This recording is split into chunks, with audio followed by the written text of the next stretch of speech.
et à Alger une seconde fois, marchant encore sous la même averse qui me semblait n'avoir pas cessé depuis un départ que j'avais cru définitif, au milieu de cette immense mélancolie qui sentait la pluie et la mer, malgré ce ciel de brume, ces dos fuyants sous l'ondée, ces cafés dont la lumière sulfureuse décomposait les visages, je m'obstinai à espérer.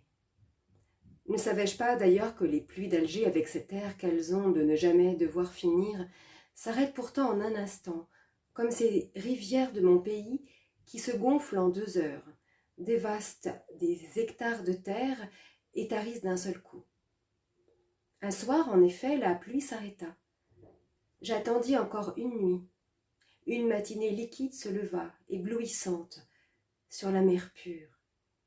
Du ciel, frais comme un œil, lavé et relavé par les eaux, réduit par ces lessives successives à sa trame la plus fine et la plus claire, descendait une lumière vibrante, qui donnait à chaque maison, à chaque arbre, un dessin sensible, une nouveauté émerveillée. La terre, au matin du monde, a dû surgir dans une lumière semblable. Je pris à nouveau la route de Tipaza. Il n'est pas pour moi un seul de ces 69 kilomètres de route qui ne soit recouvert de souvenirs et de sensations. L'enfance violente, les rêveries adolescentes dans le ronronnement du car, les matins, les filles fraîches, les plages, les jeunes muscles toujours à la pointe de leur effort, la légère angoisse du soir dans un cœur de 16 ans, le désir de vivre, la gloire et toujours le même ciel au long des années, intarissable de force et de lumière, insatiable lui-même, dévorant une à une, des mois durant, les victimes offertes en croix sur la plage à l'heure funèbre de midi. Toujours la même mer aussi, presque impalpable dans le matin, que je retrouvais au bout de l'horizon dès que la route, quittant le Sahel et ses collines aux vignes couleur de bronze, s'abaissa vers la côte. Mais je ne m'arrêtais pas à la regarder. Je désirais revoir le Chénois, cette lourde et solide montagne découpée dans un seul bloc, qui longe la baie de Tipaza à l'ouest avant de descendre elle-même dans la mer. On l'aperçoit de loin, bien avant d'arriver, vapeur bleue et légère qui se confond encore avec le ciel. Mais elle se condense peu à peu à mesure qu'on avance vers elle, jusqu'à prendre la couleur des eaux qui l'entourent, grandes vagues immobiles dont le prodigieux élan aurait été brutalement figé au-dessus de la mer, calmé d'un seul coup. Plus près encore, presque aux portes de Tipaza, voici sa masse sourcilleuse, brune et verte. Voici le vieux dieu moussu que rien n'ébranlera, refuge et port pour ces fils dont je suis. C'est en le regardant que je franchis enfin les barbelés pour me retrouver parmi les ruines. Et sous la lumière glorieuse de décembre, comme il arrive une à deux fois seulement dans des vies qui, après cela, peuvent s'estimer comblées, je retrouvais exactement ce que j'étais venue chercher, et qui, malgré le temps et le monde, m'était offert à moi seule vraiment, dans cette nature déserte. Du forum jonché d'olives, on découvrait le village en contrebas. Aucun bruit n'en venait. Des fumées légères montaient dans l'air limpide. La mer aussi se taisait, comme suffoquée sous la douche ininterrompue d'une lumière étincelante et froide. Venu des Chinois, un lointain chant de coq célébrait seul la gloire fragile du jour. Du côté des ruines aussi, aussi loin que la vue pouvait porter, on ne voyait que des pierres grêlées et des absinthes, des arbres et des colonnes parfaites dans la transparence de l'air cristallin. Il semblait que la matinée se fût fixée, le seuil arrêté pour un instant incalculable. Dans cette lumière et ce silence, des années de fureur et de nuit fondaient lentement.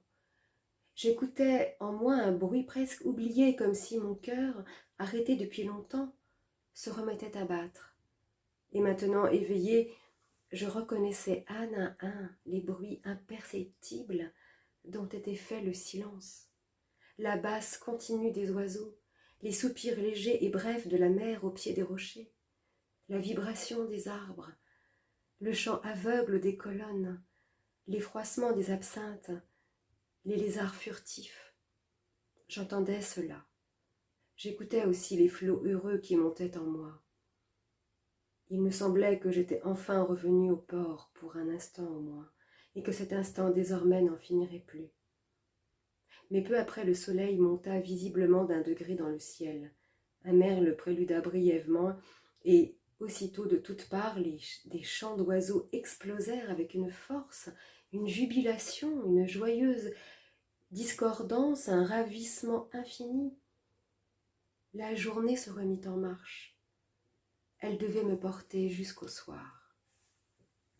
À midi, sur les pentes à demi sableuses et couvertes d'héliotropes, comme d'une écume qu'aujourd'hui laissée en se retirant des vagues furieuses des derniers jours, je regardais la mer qui, à cette heure, se soulevait à peine d'un mouvement épuisé, et je rassasiais les 2 soifs qu'on ne peut tromper longtemps sans que l'être se dessèche, je veux dire aimer et admirer. Car il y a seulement de la malchance à n'être pas aimé. Il y a du malheur à ne point aimer. Nous tous, aujourd'hui, mourons de ce malheur. C'est que le sang, les haines, décharnent le cœur lui-même. La longue revendication de la justice épuise l'amour qui pourtant lui a donné naissance. Dans la clameur où nous vivons, l'amour est impossible et la justice ne suffit pas. C'est pourquoi l'Europe hait le jour et ne sait qu'opposer l'injustice à elle-même.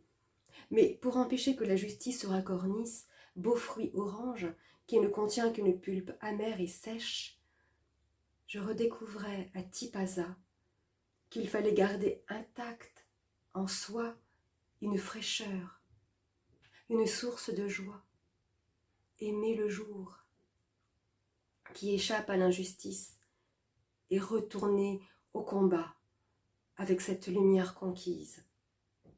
Je trouvais ici l'ancienne beauté, un ciel jeune, et je mesurais ma chance, comprenant enfin que dans les pires années de notre folie, le souvenir de ce ciel ne m'avait jamais quitté.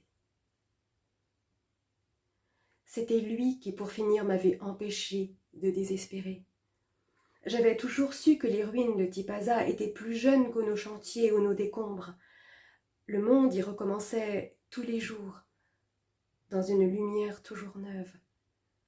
Ô lumière, c'est le cri de tous les personnages placés dans le drame antique devant leur destin. Ce recours dernier était aussi le nôtre, et je le savais maintenant. Au milieu de l'hiver, j'apprenais enfin qu'il y avait en moi un été invincible. J'ai quitté de nouveau Tipaza, j'ai retrouvé l'Europe et ses luttes, mais le souvenir de cette journée me soutient encore et m'aide à accueillir du même cœur ce qui transporte et ce qui accable, à l'heure difficile où nous sommes. Que puis-je désirer d'autre que de ne rien exclure et d'apprendre à tresser de fils blancs et de fils noirs une même corde tendue à se rompre? Dans tout ce que j'ai fait ou dit jusqu'à présent, il me semble bien reconnaître ces 2 forces, même lorsqu'elles se contrarient. Je n'ai pu renier la lumière où je suis née, et cependant, je n'ai pas voulu refuser les servitudes de ce temps. Il serait trop facile de poser ici, au doux nom de Tipaza, d'autres noms plus sonores et plus cruels. Il y a pour les hommes d'aujourd'hui un chemin intérieur que je connais bien pour l'avoir parcouru dans les 2 sens et qui va des collines de l'esprit au capital du crime. Et sans doute on peut toujours se reposer et s'endormir sur la colline ou prendre pension dans le crime. Mais si l'on renonce à une part de ce qui est, il faut renoncer soi-même à être. Il faut donc renoncer à vivre ou à aimer autrement que par procuration. Il y a aussi une volonté de vivre sans rien refuser de la vie, qui est la vertu que j'honore le plus au monde, le plus en ce monde. De loin au loin, au moins il est vrai que je voudrais l'avoir exercée, puisque peu d'époques demandent autant que la nôtre qu'on se fasse égal au meilleur comme au pire. J'aimerais justement ne rien éluder et garder exacte une double mémoire. Oui, il y a la beauté et il y a les humiliés. quelles que soient les difficultés de l'entreprise, je voudrais n'être jamais infidèle ni à l'une ni aux autres. Mais ceci ressemble encore à une morale et nous vivons pour quelque chose qui va plus loin que la morale. Si nous pouvions le nommer, quel silence! Sur la colline de Sainte-Salsa, à l'est de Tipaza, le soir est habité. Il fait encore clair, à vrai dire, mais dans la lumière, une défaillance invisible annonce la fin du jour. Un vent se lève, léger comme la nuit, et soudain la mer sans vague prend une direction et coule comme un grand fleuve infécond d'un bout à l'autre de l'horizon. Le ciel se fonce. Alors commence le mystère des dieux de la nuit, l'au-delà du plaisir. Mais comment traduire ceci? La petite pièce de monnaie que j'emporte d'ici a une face visible, beau visage de femme qui me répète tout ce que j'ai appris dans cette journée et une face rongée que je sens sous mes doigts pendant le retour. Que peut dire cette bouche sans lèvres? Sinon ce que me dit une autre voix mystérieuse en moi qui m'apprend tous les jours mon ignorance et mon bonheur. Le secret que je cherche est enfoui dans une vallée d'oliviers, sous l'herbe et les violettes froides, autour d'une vieille maison qui sent le sarment. Pendant plus de 20 ans, j'ai parcouru cette vallée et celle qui lui ressemble. J'ai interrogé des chevriers muets, j'ai frappé à la première étoile dans le ciel encore clair sous une pluie de lumière fine. J'ai cru savoir. Je savais en vérité. Je sais toujours, peut-être. Mais personne ne veut de ce secret. Je n'en veux pas moi-même sans doute et je ne peux me séparer des miens. Je vis dans ma famille qui croit régner sur des villes riches et hideuses, bâties de pierre et de brume. Jour et jour, elle parle haut et tout plie devant elle qui ne plie devant rien. Elle est sourde à tous les secrets. Sa puissance qui me porte m'ennuie pourtant, et il arrive que ses cris me lassent. Mais son malheur et le mien, nous sommes du même sang, infirme aussi, complice et bruyant. N'ai-je pas crié parmi les pierres? Aussi je m'efforce d'oublier, de fer et de feu. Je souris bravement à la nuit. Je hèle les orages. Je serai fidèle. J'ai oublié, en vérité, actif et sourd désormais. Mais peut-être un jour, quand nous saurons puisement et d'ignorance, pourrai-je renoncer à nos tombeaux criards, pour aller m'étendre dans la vallée, sous la même lumière, et apprendre une dernière